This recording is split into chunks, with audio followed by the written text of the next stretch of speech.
National Book Award nominee Yvette Dion takes us on a journey through cultural expectations of size, race, and gender in her latest book entitled Weightless: Making Space for My Resilient Body and Soul.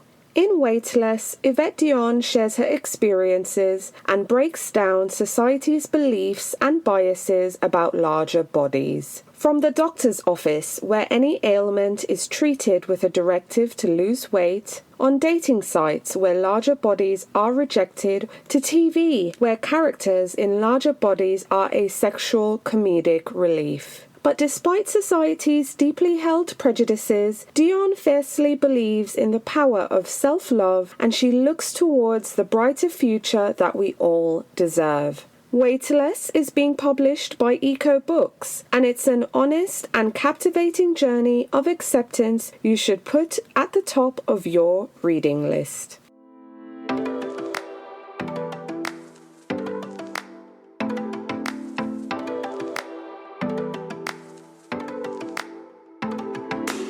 Hello, I'm Victoria from Biblio Lifestyle, and you're listening to the Reader's Couch podcast, the show that will help you bridge the gap between living a full and busy life to one where you're reading, learning new things, and having fun. Today on the couch, we have author Bobbie Finger. We talk about his debut novel, The Old Place, get some book and bookstore recommendations, plus tips for readers currently in a slump. Bobbie also shares where he stands on the rereading books debate, and I loved his advice to his younger writing self, which quite honestly could be extremely useful, not just to writers, but to anyone feeling like they're stuck. So let's get into the show, because I can't wait for you to listen to my chat with author Bobbie Finger.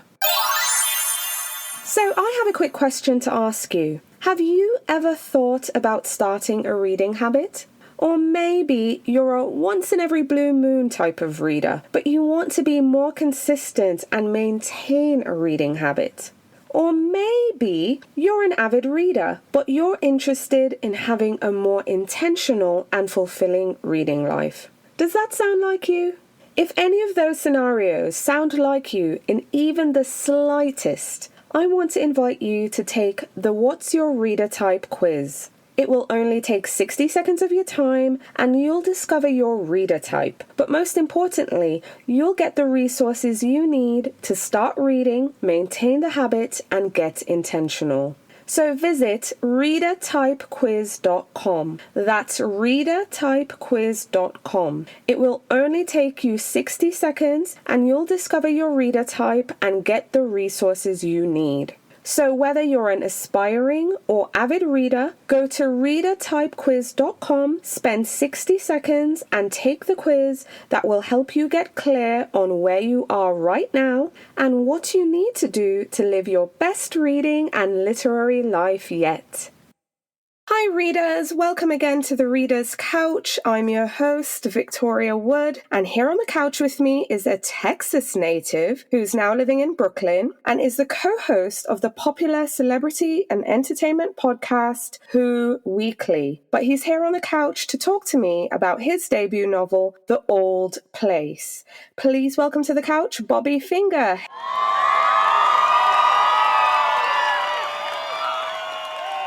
Hey, Bobbie. Hi, thanks for having me.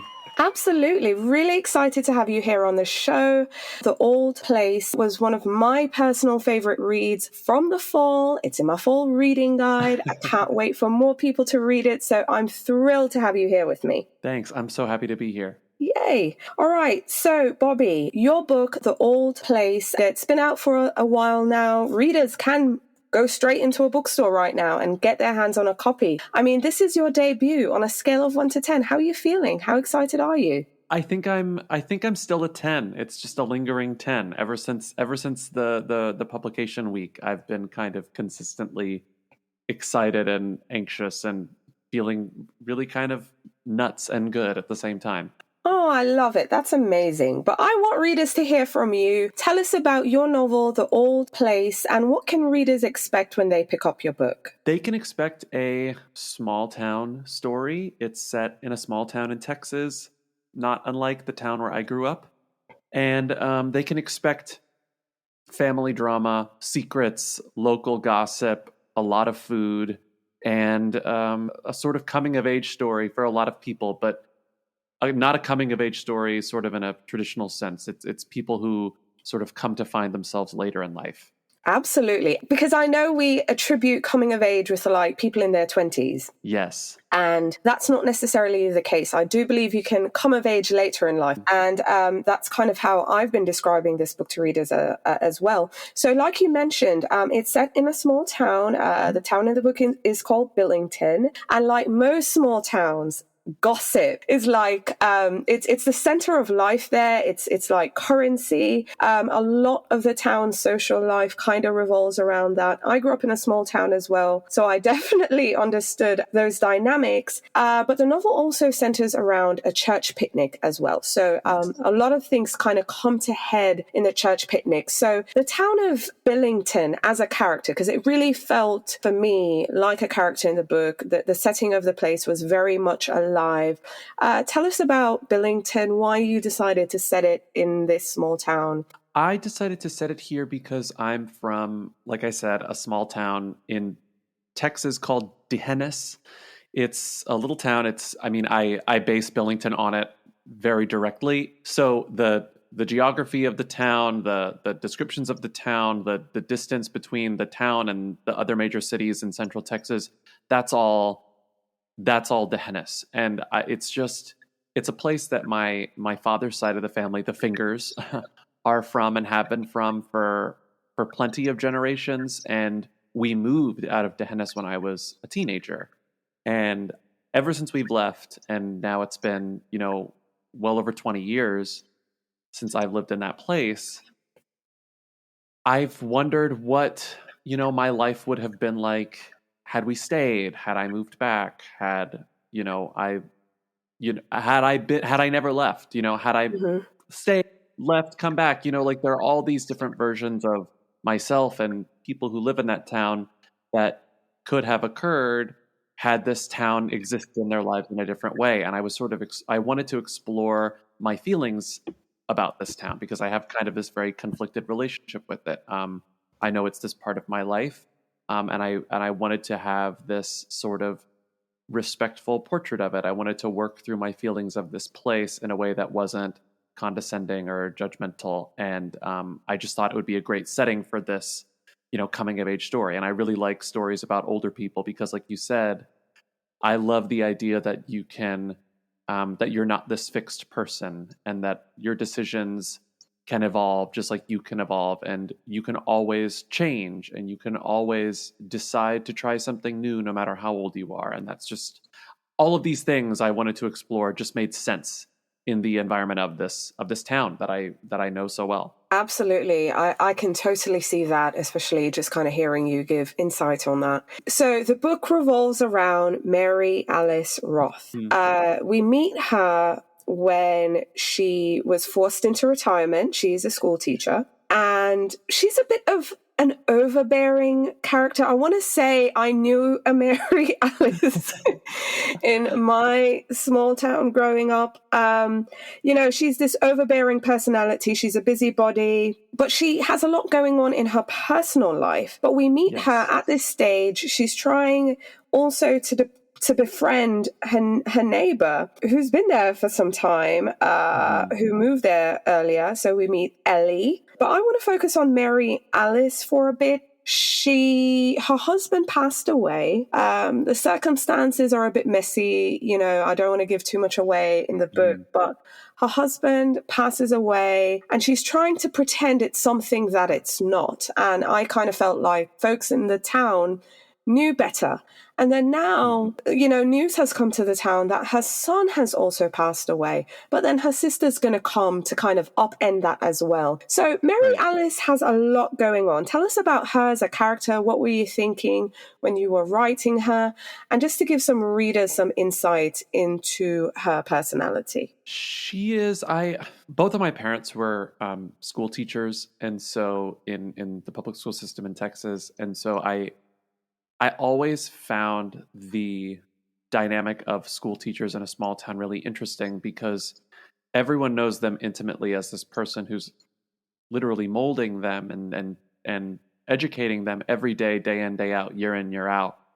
And seeing it up close that the teacher version of a person and the personal version of a person are so wildly different, and has always fascinated me. And I know that that's the case for any sort of job, but this particular, because I was so close to it, my mother was my fifth grade teacher, and I saw how she was at home and how she was in school, and I saw the overlaps, but I also saw the differences, and I saw the way that teaching is this performance, and teaching as performance was kind of the way in and the key to this character for me, because she spends so much of her life pretending, and she's pretending about so many things. And again, I'll try to avoid spoilers as well, but also teaching is sort of this performance as well. You're going in, you're trying to be as positive as possible, you're trying to help people, you're trying to sort of mask who you are privately so that you can do the best job that you possibly can to, change the lives of these young people.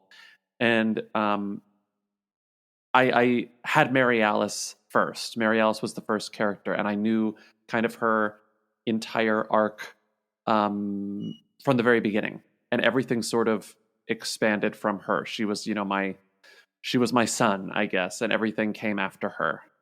And I really wanted to explore this person who was reaching a point in her life where she really had to confront all of the decisions she'd made in the past and come to the realization that she could keep making new ones.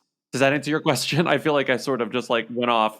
No, But, absolutely, okay, it did, great. and it kind of gives me context into, because I never really thought about the dualities of teachers, because they do have that public persona, but they do have private lives. So it kind of just really gives me full context into Mary Alice as a character in this novel. Also, equally fascinating is Ellie. And like I said, we meet Mary Alice. She's trying to befriend Ellie, who had moved next door to her decades before. They both had sons, both attending the same school. Unfortunately, Ellie's son, Kenny, was killed. So fast forward to the present now, we have Mary Alice's son, who, is presumed dead. Gossip in the town, has been speaking about that as well. But when Mary Alice met Ellie, her husband had passed. So it's like these two women, in a way, were bound by grief as well. But there's also an interesting dynamic with their sons. So I found reading about that very interesting, very poignant between Kenny and Michael. So if you don't mind sharing about those two characters as well. Sure. So Kenny and Michael are both, I mean, the central friendship in the book is between Mary Alice and Ellie, and it is it's very convenient. Mary Alice is widowed with her young son at the very same time as this new person moves literally next door to her. Also a single parent with a young son, Michael's age. So it's just this coincidence. It's this perfect storm, and they decide to take advantage of it.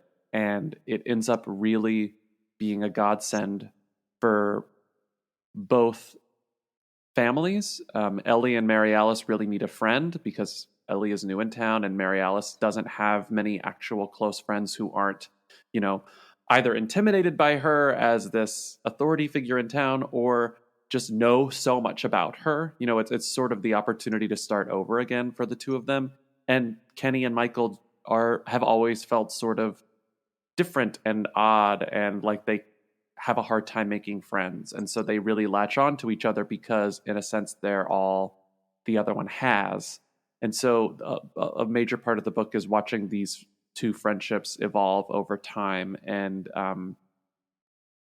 I guess I'm trying to avoid some spoilers, but I know. it's tough. I found that to be the most difficult part about this whole book promotional cycle, because so much of what I want to say would sort of ruin I hope the pleasure of it for people who are reading it. But I guess suffice it to say, their friendships and relationships evolve in ways that end up changing them, I think, mostly for the better. Yeah. But also they change in such dramatic ways that it takes them a long time to sort of come to terms with what, they've done to each other. And I mean that in a good way. Yes, yes, absolutely, for sure. Mhm. Now, as I've kind of been saying about Mary Alice, the most recent occurrence is that her son had passed away, Mhm. mysterious circumstances. But then her estranged sister, so this is Mary Alice's sister, Catherine, completely upends everything when she's like, well, no, Michael is in fact around and Around. showed up at her house. He's Mhm. he's he's quite alive. So I know for a fact that throws a monkey wrench into things. I Yes. think that's kind of where I'm going to leave it with readers to say the estrangement is one thing, but also the fact that Michael showed up at her house is another. So Catherine is a character to watch. But as a writer, I remember you mentioned earlier that Mary Alice came to you first. But who was a character you probably enjoyed writing the most or exploring the most? It was a combination of Michael and Josie. Mm-hmm. Michael, I live in New York now, so I'm the Texan who moved from a small town to a big city, San Antonio, and then to, the big city, New York Mm-hmm. City. And there's a lot in the Michael and Josie storylines that involves New York City. And I've read plenty of books, I've seen movies about, people, not necessarily just queer people, but people who leave these places where they grew up, where there's so much history with them or their families, and they just want to escape. They want to go somewhere new. They want to start over. And I wanted to kind of explore that from kind of the opposite perspective. So I didn't really want to dwell in New York. I wanted to dwell in the small town. And so I really enjoyed writing about people who leave Mm-hmm. from the perspective of the people who are kind of left behind. And again, without spoiling things, that's why I had so much fun with writing Michael, Mm-hmm. and with Josie especially, because she was this city woman coming to the small town in Texas, born and raised in New York City, meets a man from this small town, Billington, and they get married. They have a kid, and due to a lot of circumstances that I don't have to get into, they end up in Billington. And her friends are saying, why would you move to this small town? And she's excited about it. And I wanted to write about someone moving to a small town and really giving it their all and being excited about the possibility of enjoying it and going in with an open mind and an open heart, and trying their best to not be judgmental towards these people, and be as respectful as possible, and seeing where that gets them. And it's obviously hard, but it's also quite satisfying for Josie. And so, yeah, those are the two characters beyond Mary Alice that I had the most fun writing. Awesome, awesome. I'm really curious about your writing process. How long did it take for you to write and pull together The Old Place? And if you don't mind sharing, tell us a bit about your publishing journey. The Old Place existed as a screenplay that I wrote just kind of for me, a few years ago, in, I want to say, 2016, 2017. And it wasn't until the very early days, like the first months of the pandemic, that I decided that I wanted to try my hand at turning it into a novel, and giving the manuscript an honest shot. And so it took about half a year to get that first finished manuscript.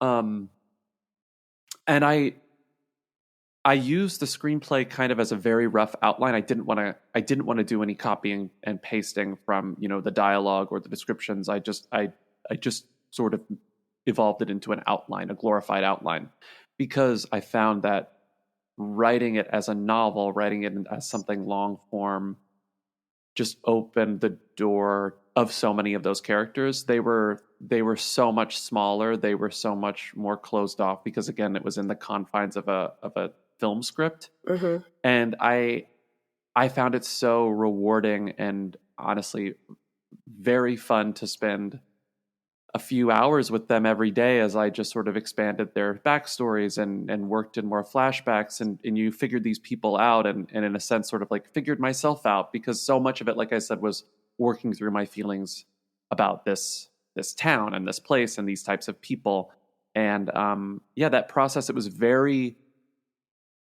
extremely productive. I was very productive on during that first draft, but it was also just, it was fun, and it was especially uh, relaxing because of everything that was happening outside of me in my bedroom, during the pandemic, writing, not being able to see my family, not being able to see my friends like everyone else, not being able to do all these things and really, live my life to its fullest.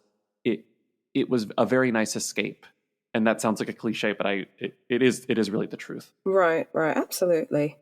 So looking back now, because the old place is here, like I said earlier, it's available now. You can get your copies at bookstores anywhere. Looking back now, you have this book published. If you could tell your younger writing self anything, what would it be? I would tell my younger writing self that I don't have to make, again, there's a lot of overlap in what people learn in the old place and what I learned in this process. I don't have to close the door on new experiences and opportunities and types of writing and types of art just because I have no experience with them. I think I spent a lot of my teens and 20s thinking that because I made these professional and life and creative decisions at one point earlier in my life, that I couldn't change my mind later. Um, I thought that I was stuck in advertising. I thought I was stuck. The only writing that I was qualified to write was screenplays, even though I had really no business doing that professionally because I didn't live in Los Angeles. I closed a lot of doors on myself when I shouldn't have. So that's the advice I would give myself. I can always open them again. Oh, I love that. I absolutely love hearing that, because you are so right, which is part of why this is a coming of age later in life, because you're right. You can open doors. They're not always closed. Yeah. So yeah, give it a go. I actually loved hearing that. That's amazing. Right. If you're looking for a heartwarming novel with romance, food, cultural myths, and folklore, plus a delightful cast of characters, you need to add A Touch of Moonlight by Yafa S. Santos to your reading list. In A Touch of Moonlight, a young woman must navigate her family's expectations, the demands of her job, a new love, and a secret about her magical identity. A Touch of Moonlight is a celebration of heritage, culture, and identity. It's also about embracing yourself and finding your place in the world. A Touch of Moonlight is being published by Harper Perennial, and it's a tender and witty novel you really don't want to miss. So I know the old place just happened. Yes. You're still basking in the light of it, but are you working on any other projects, Bobbie? Anything you can tell us? Any books in our future, maybe? Yeah, I am working on a second novel now. I'm almost, I'm in, the first draft. Yeah. I'm maybe, 30%, 50% through my first draft of the manuscript, and it's not a sequel by any means, but it's really nice, and I'm really having a nice time with it. So that is what I'm working on now. Are we going back to a small town? No, actually, this one is. I can say this is set in New York City. It is set in New York. Yeah. Okay. So small town. Now we're going big city. Yes. Exciting. Awesome. All right. So again, we're here to talk about the old place, but I know my listeners want to know about your reading life, want to know what you're reading too, Bobbie. So what was the last book that you finished reading that you would now recommend? Oh, I just finished a book a few days ago, The Celeste Ng Our Missing Hearts. I had to read that. I love all of her books, so I was happy to read that. I didn't know it was a dystopian book. I just thought it was another story about a family from Celeste Ng, but it is and it isn't. And I was really surprised by it because I didn't know about it going in. I just started, it's not out yet, but I started, a friend of mine Her name is Jamie Green, and she wrote a book called The Possibility of Life that I've just started, and it's a nonfiction book about, that's the title, The Possibility of Life. So it's sort of asking you to, instead of dismissing the idea of there being life outside of Earth, it takes this very scientific but also creative and fun perspective into sort of exploring why not just imagine if there were life, how that could be. And I think that it's just this extremely smart and very interesting and fun and really hopeful book. And again, I'm not done with it. And what else? Oh, and I've been reading some spooky stuff, spooky short stories. I've never read Clive Barker before, so I started reading some Clive Barker this month. And a Joe Hill book of, spooky stories. Because last year I just did a lot of Shirley Jackson, and I'm just trying some more contemporary stuff. And I like it. I like reading a spooky story before bed in October. Yes, I love it. And speaking of Shirley Jackson, which is a classic, have you read any classics lately that you're reading for the first time? You know what I read for the first time during the pandemic? It wasn't recently, but it was definitely 2020. I'd never read Rebecca. And I couldn't believe that I'd never read Rebecca until I read Rebecca and wondered why it took me so long to read Rebecca. And so that was a big sort of classic moment during the pandemic. Just this huge blind spot for myself. Bobbie! I know. And I recently reread, this wasn't the first time by any means, but I recently reread, because I've been thinking about it, Brideshead Revisited, which I love. And again, there's this weird connection. My grandmother loved that book, and I don't really remember my grandma. She died when I was 2 or 3. But I've always found it interesting that like this small town old lady in the middle of Texas, her favorite novel was Brideshead Revisited, and that's just so kind of lovely to me. And I think it gets more interesting as I get older that was her favorite book. She was quite religious, and I know Evelyn Waugh was too. So but still, there's something sort of nice about that. I haven't read many other older classic novels lately. I've been reading a lot of new stuff this year. Right. No, those are actually really good. So happy you read Rebecca, because for me, I love Rebecca. Rebecca is everything. And when you mentioned Brideshead Revisited, it is. When you mentioned Brideshead Revisited too, I had just taken that down off my shelf this summer, and I was like, I do want to revisit this one. It's so good. I love it. But that's funny that you say Rebecca is everything, because that's how I kind of felt when I was reading it. It's everything. It's so much more influential than I ever could have kind of understood. I know. Sometimes I feel it doesn't get its due, because I don't know. I feel like it's everything. I think so many roads lead back to Rebecca, even with these contemporary books. So I'm just thrilled you're able to pick it up. But also, because you mentioned you've revisited Brideshead Revisited, that means you reread books, which is like this great big debate in the reading community. And it was a question I was going to ask you about: how do you feel about rereading books? If you reread them, obviously you do. You just gave us one of your recent rereads. But what do you think about rereading books as, this great big debate? It's funny that I brought that up here, because it's not common. It's not a common practice by any means. I don't typically reread books. As a debate, I think that if a book does something to you and like you're just chasing that high again, why not reread a book? I think of it, because I don't really reread books often. I reread some of my favorite books, once every few years, and it's like, because I like to see how I feel about them later in life or something, or like if they move me in a different kind of way. But I rewatch movies all the time. Like I have, as I've gotten older, I have my sort of, my little handful of movies that are very comforting to me, and I've seen them a million times, and I love that. And I feel like if you feel that same way about a book, then why not just revisit it? And why risk something new if you're just feeling like you want to feel this very specific feeling? Why not just go for it? But at the same time, I just think that, like all art, it's just, I don't really think you can go wrong with just consuming as much as you possibly can.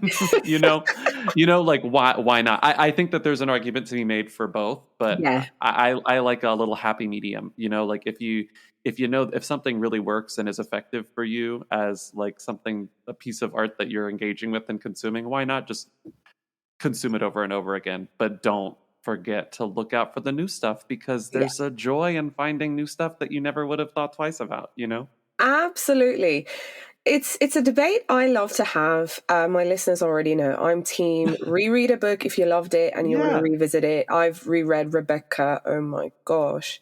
I would say probably 5 times in recent memory, which would have Mhm. probably been in the past 15 years. Because I love it and I want that feeling. So Yeah. I don't reread all books or every book, but if you have a hankering for something, just go back and revisit it. But absolutely, there's so many books out there in the world to read. I hope you'll read The Old Place, because again, it's one of my favorite books for fall.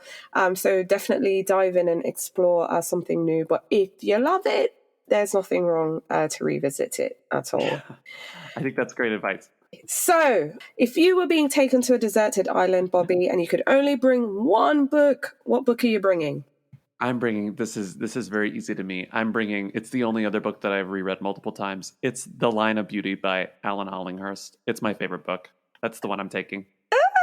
See, I love it. See, I love sometimes when this can be really, really easy. Those Yeah. deserted island books, because you just absolutely love it. And it's the one you've reread the most. So Yeah. that's a testament. That's a testament. Okay, so because we are always pushing books on readers, this is also a problem readers have. Mm. So, what advice would you give to someone who wants to incorporate more reading in their lives, or they've just hit a slump and the pages just aren't grabbing them? It's not catching their attention.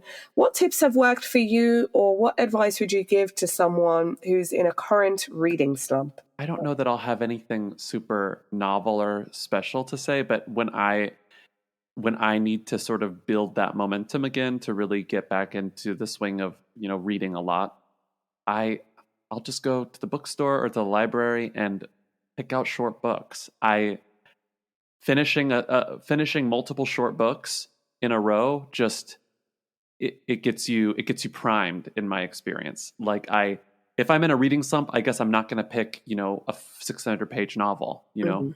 I'm just not going to do it. But I would pick a book of short stories or a small little paperback and just go into it. And I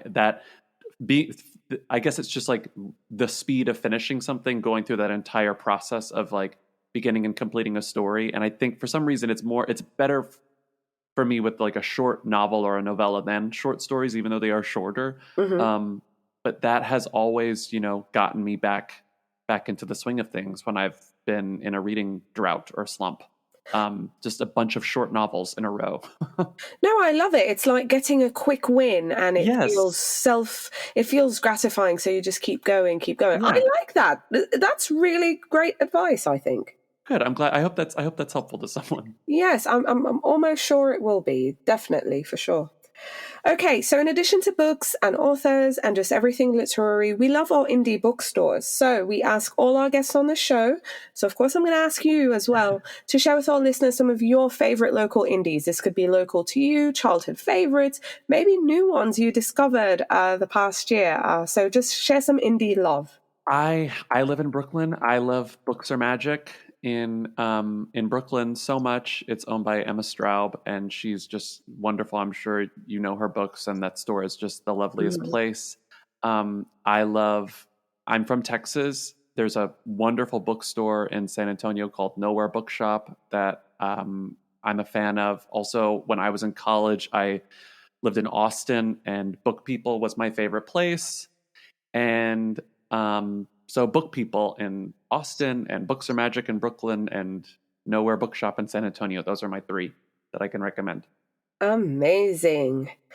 All right, so getting back to the old place, I know you've done your job, you've written a book, you've given it to us, but kind of just like, tying things together and I guess hypothetically speaking, in an ideal world, I mean, what are the thoughts you're hoping readers might have or what they might feel or maybe questions they might have at the end after turning the very last page on the old place?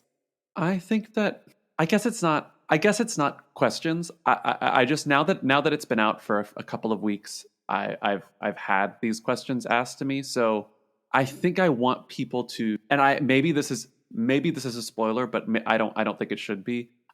The book, in my estimation, in my reading of it, it has a happy ending, and so that's how I read it, and I don't think that spoils it for anyone. What I want people to think at the end of this book is that Mary Alice is happy. I've had some kind of strange questions about the fate of Mary Alice at the end of this book, and this concern for Mary Alice, and I really hope people end this book, and yeah, it's a little cuddly, and I think that I very intentionally did not dwell on a lot of the darkness in these people's lives, because I felt for them and I wanted them to have, even though it may be a bit of a stretch, I wanted it to be as believable as possible. I wanted these people to be content at the end of it, at least at this particular moment. And I hope that when people read it, they feel like everyone is, because that was the intention. And yeah, I think it's less of a question. I want people to feel good about where everyone is at the end of this book. Absolutely. And I certainly felt good at the end of it. I was happy to have met these characters, visited Billington, and, get to know Mary Alice and Ellie and just all the characters involved. But Bobbie, thank you so much for coming and speaking with me about the old place, books, bookstores, reading, and just everything in between. I really appreciate it. Thank you for having me. This is great.